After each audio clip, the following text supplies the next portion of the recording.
Hello friends, welcome back to our YouTube channel. आज हम करेंगे business studies class 12 chapter 7 directing का lecture number 5। आज के लेक्चर में जो हम टॉपिक कवर करेंगे वो होगा लीडरशिप वर्सेस मैनेजमेंट की लीडरशिप और मैनेजमेंट का में क्या अंतर होता है। और सेकंड टॉपिक जो होगा that will be styles of leadership की लीडरशिप जो लीडर है वो कौन कौन से स्टाइल्स या कौन कौन से मेथड्स फॉलो करता है अपनी ग्रुप को लीड करने के। तो ये दोनों टॉपिक हम अपने आज के लेक्चर में कंप्लीट करेंगे। तो चलिए बिना देरी के अपने आज के लेक्चर को स्टार्ट करते हैं। तो पहला जो टॉपिक था हमारा था लीडर वर्सेस मैनेजमेंट। तो हम इसमें डिफरेंस के बेसिस पे लीडरशिप और मैनेजमेंट के बीच का डिफरेंस को जानेंगे। पहला है स्कोप की क्या स्कोप है। मैनेजमेंट का स्कोप जो होता है एक वाइडर होता है क्योंकि लीडरशिप मैनेजमेंट का ही एक रोल है। वहीं जो लीडरशिप है वो मैनेजमेंट का एक हिस्सा होता है। तो स्कोप किसका ज्यादा होगा? मैनेजमेंट का स्कोप ज्यादा होगा। सेकंड आता है फंक्शन। क्या फंक्शन है? मैनेजमेंट का फंक्शन होता है प्लान करना, ऑर्गेनाइज करना, डायरेक्ट करना और कंट्रोल करना ऑर्गेनाइजेशन की डिफरेंट डिफरेंट एक्टिविटीज को। वहीं लीडरशिप का क्या फंक्शन होता है? उसका फंक्शन लीडरशिप का फंक्शन होता है कि वो पीपल की बिहेवियर को, एम्प्लॉयज की बिहेवियर को, सबॉर्डिनेट्स के बिहेवियर को इस तरीके से इन्फ्लुएंस करे कि जो चीजें मैनेजमेंट ने प्लान की है, ऑर्गेनाइज की है, वो सारी क्या हो सके? फुलफिल हो सके। तो वो फंक्शन किनका होता है? लीडरशिप का होता है। नेक्स्ट आता है स्ट्रक्चर। क्या स्ट्रक्चर है? मैनेजमेंट जो होता है वो फॉर्मल स्ट्रक्चर फॉलो करती है, वहीं लीडरशिप फॉर्मल और इनफॉर्मल या ऑर्गेनाइज्ड और अनऑर्गेनाइज्ड दोनों मैनर में चलती है। नेक्स्ट आता है last point that is authority. Formal authority दी जाती है मैनेजमेंट जब भी कुछ डिसीजन लेता है तो एक फॉर्मल इंफॉर्मेशन ट्रांसफर की जाती है from higher management to lower management. वहीं लीडरशिप में जो होता है वो फॉर्मल अथॉरिटी भी हो सकती है या उसकी पावर का यूज भी लीडर कर सकता है। तो ये अथॉरिटी होती है। आई होप आपको मैनेजमेंट और लीडरशिप का डिफरेंस समझ में आ गया होगा। तो चलिए अपने आज के दूसरे लेक्चर पे चलते हैं that is style of leadership. क्या स्टाइल्स हैं लीडरशिप के? Leadership styles refer to leaders behaviour. Leadership style क्या होता है? वो एक लीडर का बिहेवियर जस्टिफाई करता है। Behaviour pattern which the leader reflects in his role as a leader is often described as style of leadership. वो उसके व्यक्तित्व का, वो उसके नेचर का पैटर्न जो एक लीडर अपने रोल के माध्यम से दर्शाता है कि वो किस तरीके से अपनी टीम को लीड करता है, उसको क्या बोलते हैं? Style of leadership. A leadership style is a result of leader's philosophy, personality, experience and value system। जो लीडरशिप स्टाइल है, जो एक लीडर ऑप्ट करता है अपने सबॉर्डिनेट्स को इन्फ्लुएंस करने का, वो लीडर की फिलॉसफी की वो किस सिद्धांतों पे जीता है, उसकी पर्सनालिटी कि वो कैसा सोचता है, उसका एक्सपीरियंस कितना है और वो अपने सिद्धांतों को कितनी वैल्यू करता है, उस पर डिपेंड करता है। It also depends upon the type of followers and the atmosphere revealing in the organisation. Leadership style का सिलेक्शन किस पे डिपेंड करता है? उसके कैसे फॉलोअर्स है, सबऑर्डिनेट्स किस टाइप के हैं उस पर भी डिपेंड करता है। और एटमॉस्फेयर कैसा है ऑर्गेनाइजेशन का जिसमें वो वर्क कर रहा है, वो भी किसके अंडर आता है? स्टाइल्स ऑफ लीडरशिप के अंडर आता है। हमारी बुक के अकॉर्डिंग हम लीडरशिप के तीन स्टाइल्स हैं: autocratic leadership, participative leadership, free rein leadership. Participative को डेमोक्रेटिक लीडरशिप भी बोलते हैं और फ्री रेन लीडरशिप को लेजे फेयर भी बोलते हैं। A leader may use all styles over a period of time, but one style tends to predominate as his normal way of using power। एक लीडर इन तीनों में से एक पॉइंट पे ये तीनों ही क्या करता है? तीनों ही लीडरशिप स्टाइल को फॉलो करना पड़ता है उसको अपने टर्म पीरियड में, लेकिन एक जो है इन तीनों में से एक कोई स्टाइल उसका परमानेंट होता है, नॉर्मल वे ऑफ वर्किंग होता है। तो ये क्या होता है? हमारे autocratic leadership, participative leadership and free rein leadership के को फॉलो करता है। तो अब हम इन तीनों को एक एक करके पढ़ेंगे कि एक्चुअली में ये होता क्या है। ऑटोक्रेटिक और ऑथोरिटेरियन लीडरशिप क्या होता है? An autocratic leader gives order and instinct that they are operate। जो ऑटोक्रेटिक लीडरशिप होती है उसमें क्या होता है? एक लीडर होता है वो अपने ग्रुप को ऑर्डर दे देता है कि आपको ऐसे ऐसे ये काम इतने बजे तक कंप्लीट करके रखना है और वो उन पे कड़ी निगरानी रखता है। He determines the policy of the group without consulting them. वो ग्रुप की पॉलिसी की कौन बंदा क्या काम करेगा, कैसे काम करेगा, कितनी देर तक काम होगा, कितनी प्रोडक्शन होगी, वो बिना अपने सबॉर्डिनेट से कंसल्ट किए, बिना उनके साथ डिस्कस किए जस्ट उनको एक ऑर्डर दे देता है। He does not give information about future plans, वो उनको फ्यूचर प्लान्स की भी इन्फॉर्मेशन नहीं देता कि क्या सोच रही है ऑर्गेनाइजेशन, बस उनको बोलता है कि ये आपके स्टेप्स हैं, आपको ये सब फॉलो करना है और जो भी ऑर्गेनाइजेशन गोल है उसको अचीव करना है। Under this decision, all decision making power is centralized with the leader. इस लीडरशिप के अंदर जितनी भी डिसीजन होती है वो कौन लेता है? लीडर लेता है। बाकी सबऑर्डिनेट्स का क्या काम होता है? उसको फॉलो करना होता है। He does not give the subordinates any freedom to influence his decision. वो अपने सबऑर्डिनेट्स को कोई भी मौका नहीं देता कि वो उनके पास अगर कोई सजेशंस है तो वो उनको सुन सके। It is like bossing people around, इसका मतलब क्या होता है कि आप अपने आसपास के अपने सबऑर्डिनेट्स पे बॉस की तरह काम कर रहे हो। This style should normally be used on rare occasion, ये वाला जो स्टाइल है वो बहुत ही रेयर ओकेजन्स पे यूज किया जाता है। मेरिट्स क्या है इस लीडरशिप की? क्विक डिसीजन मेकिंग बहुत फास्ट होती है क्योंकि एक ही बंदा है जो डिसीजन लेता है जो कि है leader. Great productivity of workers की प्रोडक्टिविटी ग्रेट होती है, क्योंकि जो स्टेप्स उनको दिए गए होते हैं वो वेल डिफाइंड होते हैं और वेल एग्जीक्यूटेड होते हैं। वो उनको जस्ट बता दिया जाता है कि आपको ये स्टेप्स फॉलो करने हैं, वर्कर्स वो स्टेप फॉलो करके उनको फुलफिल कर लेते हैं। Helps in meeting production targets in time, अब जब किसी का डिसीजन का इंटरफेयर ही नहीं होगा, लीडर ने जो डिसीजन ले लिया वही फॉलो करना है, तो टारगेट जो है वो टाइम पे मीट हो जाता है। Helpful in managing less educated and unskilled employees at the lower level, mostly कहाँ पे यूज किया जाता है? जहाँ पे लेस एजुकेटेड पीपल्स हैं, जिनको कोई काम करने का तरीका नहीं पता या न्यू जॉइनर है या उनके पास कुछ अच्छी स्किल नहीं है, वहां पे यूज होता है ये ऑटोक्रेटिक लीडरशिप। डीमेरिट्स क्या होती है इसकी? लीड्स टू फ्रस्ट्रेशन, एक पॉइंट पे सबऑर्डिनेट्स इतने फ्रस्ट्रेट हो जाते हैं कि जो लीडर है वो बॉसिंग कर रहा है हमारे साथ, बॉस बन के बैठा है, हमें सिर्फ ऑर्डर दे रहा है, खुद कुछ काम नहीं कर रहा, तो वो फ्रस्ट्रेशन की तरफ बढ़ जाते हैं। Does not allow any suggestion to be offered, कोई भी सजेशन अगर उसका सबऑर्डिनेट देना चाहता है तो लीडर नहीं सुनता है।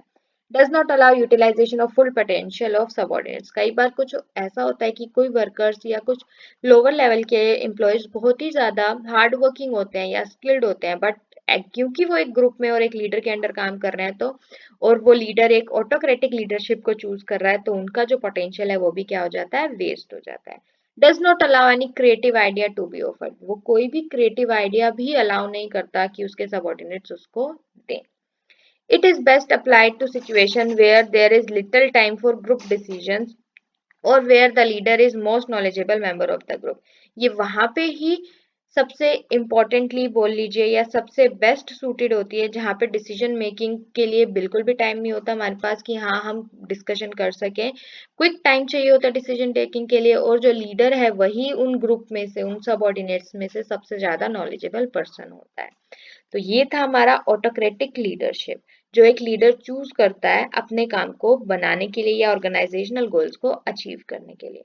आई होप आपको ये समझ में आ गया होगा। तो चलिए नेक्स्ट टाइप पे चलते हैं, दैट इज डेमोक्रेटिव और participative.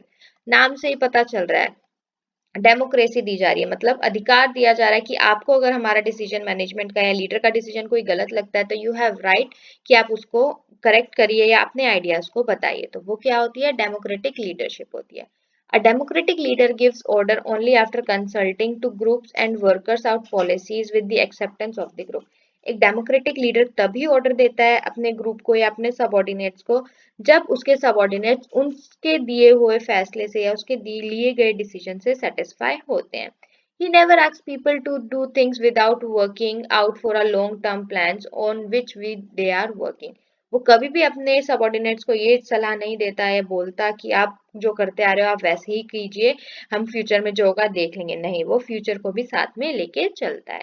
This improves the attitude of employees towards their job, ये क्या करता है? ये हेल्प करता है एम्प्लॉयज को कि हाँ उनको लगता है कि हाँ उनकी भी लीडर जो है उनकी वैल्यू करता है, उनके डिसीजंस को वैल्यू देता है और ऑर्गेनाइजेशन भी उनकी डिसीजन को मानती है, इसीलिए उनका मोरल क्या होता है? वो इंक्रीज होता है। Under this style mutual benefit it allowed subordinates to become part of the team and leader to make better decision, ये जो डिसीजन है या जो ये जो लीडरशिप है वो एक म्यूचुअल बेनिफिट रिजल्ट करती है। सबऑर्डिनेट्स को लगता है कि हाँ वो टीम का पार्ट है, लीडर उनको साथ लेके चल रहा है, और जो सीनियर लीडर है या लीडर है वो क्या करता है? उनके डिसीजंस को सुन के, जिसमें उसका ग्रुप सेटिस्फाई होता है, उसको सब कुछ सुन के एक बेस्ट डिसीजन लेकर आता है। इस कि इस लीडरशिप की मेरिट्स क्या होती हैं। एक्टिव पार्टिसिपेशन बाय एम्प्लॉयज, जो एम्प्लॉयज हैं या जो सबऑर्डिनेट्स हैं वो डिसीजन मेकिंग में पार्ट लेते हैं। Worker develop a greater sense of self esteem, जब आपकी बात को सुना जाता है और उसको इम्प्लीमेंट किया जाता है तो ऑब्वियसली आपका मोरल इंक्रीज होता है। Boost confidence, corporation and loyalty, confidence boost होता है, कॉर्पोरेशन टीम के बीच में, लीडर और सबऑर्डिनेट्स के बीच में अच्छा होता है, और लॉयल्टी भी क्या होती है, बनी रहती है। बूस्ट दी मोरल, ऑब्वियसली अगर आप काम करोगे, आपका लीडर आपकी बात सुन रहा है और आपके अकॉर्डिंग डिसीजन ले रहा है जो सबके हित में है, तो आपका मोरल ऑब्वियसली इंक्रीज होता है। अब जब लीडर के साथ आपका अच्छा रिलेशन है, म्यूचुअल बेनिफिट दोनों का हो रहा है, तो एब्सेंटीज्म का भी चांस क्या हो जाता है, कम हो जाता है, अगर एक लीडर डेमोक्रेटिक लीडरशिप को फॉलो करता है तो।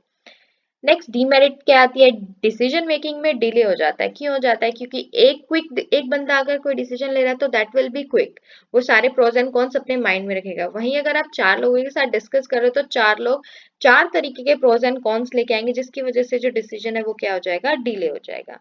May not yield positive result, कई बार जब लीडर सबऑर्डिनेट्स की बातों में आके कोई डिसीजन ले लेता है तो हो सकता है कि जो रिजल्ट उन्होंने डिजायर किया था वो अचीव ना हो पाए।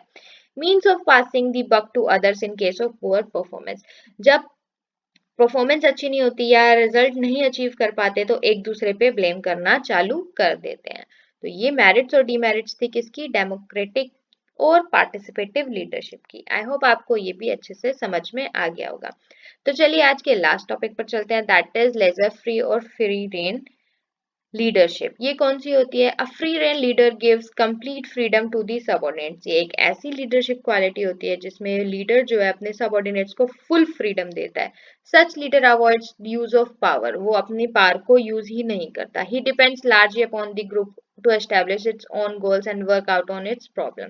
ये इस तरीके से अपने सबऑर्डिनेट्स को छोड़ देता है कि ये काम है, ये हमें अचीव करना है, अब आप देख लीजिए आपको किस तरीके से कौन सी चीज को किस टाइम पे कंप्लीट करना है ताकि हमारे ऑर्गेनाइजेशनल गोल अचीव हो जाए। इवन अगर कोई प्रॉब्लम आती है इन बिटवीन तो ये उन्हीं के ऊपर डाल देता है कि हाँ आप अपने अकॉर्डिंग इस पे डिसीजन ले सकते हो। Group members themselves as a own choice and competence, group member खुद में ही क्या होते हैं, खुद ही चॉइस होते हैं और खुद ही एक दूसरे के लिए क्या होते हैं, कॉम्पिटेंस होते हैं। The leader exist as the contact man with the outsider to bring information, जो लीडर है वो सिर्फ बाहर से अपने ग्रुप तक इन्फॉर्मेशन और अपने ग्रुप से बाहर तक इन्फॉर्मेशन ले जाने का काम करता है। This is also known as laissez faire, इसको लेजर्स फ्री भी बोलते हैं, which mean no interference in the affair of other, जिसका मतलब होता है कि कोई भी इंटरफेरेंस नहीं होगा किसी बाहर के व्यक्ति का। तो ये होता है हमारा लेजर फ्री या फ्री रेन लीडरशिप। मेरिट्स क्या होती हैं, freedom at work place, obviously अगर आपके सर पे कोई नहीं होगा तो आप फ्रीली काम कर पाओगे। फ्री और इनफॉर्मल वर्क एनवायरनमेंट, जो वर्क एनवायरनमेंट भी होगा वो भी क्या होगा, फ्री होगा और एक इनफॉर्मल होगा। क्यों, क्योंकि आपको एक दूसरे से काम कराना है तो आप भाई बंधु दोस्त यारी बना के काम करवा लोगे। क्यों, क्योंकि मैनेजर तो आपको देख ही नहीं रहा या लीडर आपको देख ही नहीं रहा, उसको बस काम होने से मतलब है। Encourage self discipline and control, यही एक लीडरशिप क्वालिटी है जो एक इंडिविजुअल के अंदर सेल्फ डिसिप्लिन और कंट्रोल को इम्प्लीमेंट या एनकरेज करने में सहायता करती है। Maximum scope for development of subordinates, subordinates के पास बहुत ज्यादा स्कोप होता है। क्यों, क्योंकि वो खुद ही गोल्स को अचीव करते हैं, खुद ही आने वाली प्रॉब्लम्स का डट के सामना करते हैं और सॉल्यूशन फाइंड करते हैं। तो इसीलिए उनका जो डेवलपमेंट है वो और निखर के आता है। वहीं अगर हर बार की तरह लीडर अवेलेबल होगा हर प्रॉब्लम के सॉल्यूशन के लिए तो वो कभी कुछ कर ही नहीं पाएगा अपने बात। तो ये थी मेरिट्स। अब डीमेरिट्स पढ़ते हैं। Ignore contribution of leader, leader का कोई कंट्रीब्यूशन हो, लीडर का सबसे बड़ा कंट्रीब्यूशन है क्योंकि वही आजादी दे रहा है अपने सबऑर्डिनेट्स को कि आप अपने अकॉर्डिंग कर लीजिए, मुझे बस गोल अचीव्ड चाहिए, लेकिन उसके कंट्रीब्यूशन को कोई तवज्जो नहीं दी जाती। Fails to check the undesirable activities of the subordinates at the right time, क्योंकि ये फ्री रेन लीडरशिप है तो मैनेजर ध्यान नहीं देता कि कौन सा एम्प्लॉय क्या कर रहा है। हो सकता है एक एम्प्लॉय अपना 200% दे रहा हो वहीं दूसरा एम्प्लॉय सिर्फ बैठा हो, तो ये भी हो सकता है। इसीलिए जो अनडिजायरेबल एक्टिविटीज है जो उस टाइम पे नहीं होनी चाहिए उसको भी निग्लेक्ट कर दिया जाता है, ये इसकी सबसे बड़ी डीमेरिट है। Fails to fight the proper guidance and support the ordinates, कई बार लीडर फेल कर जाता है अपना प्रॉपर गाइडेंस देने के लिए या सपोर्ट देने के लिए अपने सबऑर्डिनेट्स को। तो आई होप आपको आज का लेक्चर अच्छे से समझ में आ गया होगा, स्टाइल्स ऑफ लीडरशिप अच्छे से क्लियर हो गया होगा। बट स्टिल अगर आपको कोई डाउट है तो प्लीज आप मुझे कमेंट सेक्शन में कमेंट करके जरूर बताएं। हम अपने अगले लेक्चर में concept and importance of communication को कंटिन्यू करेंगे। Till then stay safe, thank you for watching, please like share and subscribe our channel for more videos.